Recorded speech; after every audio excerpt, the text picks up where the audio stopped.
the healer and the servant, Sinuha, long before the gods of Egypt faded into legend.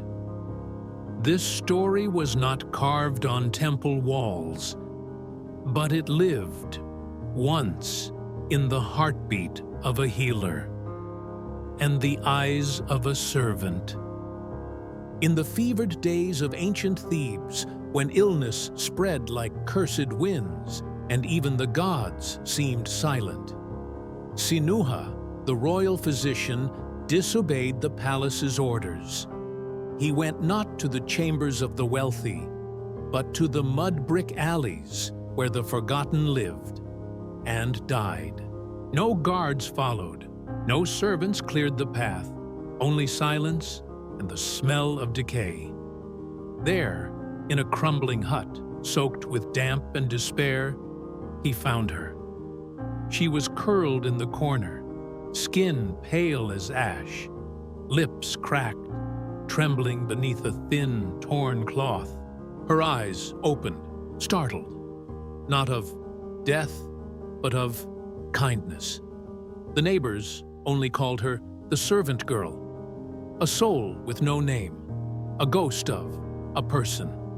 But even ghosts whisper, and in her half-conscious murmurs, one word returned again and again. Neferura. Sinuha knelt beside her. No crown on his brow, no pride in his voice. He placed a hand on her burning forehead and whispered, "Your body burns with sickness, but your soul has endured a storm I may never understand." That night, he stayed, listening to the silence between her breaths. Each day he returned, with herbs ground with care, water blessed with sacred chants, and linens still warm from the sun. But more than that, he brought presence, a steady voice, in a world that had silenced her. Slowly, the veil began to lift. First, a glance, then a tear, then a faint smile. One morning, her voice cracked through the air like dawn. "Why would you come back? I am nothing. I am no one." Sinuha looked into her fading eyes and said softly, "You are someone who deserves to be remembered. You reminded me why I chose this life." And then fate knocked again. A royal messenger arrived. The pharaoh was dying. The palace demanded their healer's return. Riches, honor, eternal favor. All waited behind golden gates. Sinuha stood between two worlds, one of glory and one of grace.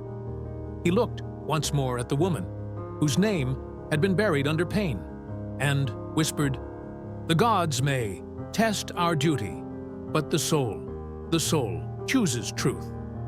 He turned to the messenger and said, "Tell the pharaoh that today the healer stays where healing is still possible." He stayed, not out of pity, not out of rebellion, but out of love.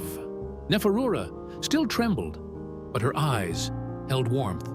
Her hand, once limp, now reached for his. Two broken lives, slowly weaving back into wholeness. Perhaps she would still need time to heal, but Sinuha had already found his cure.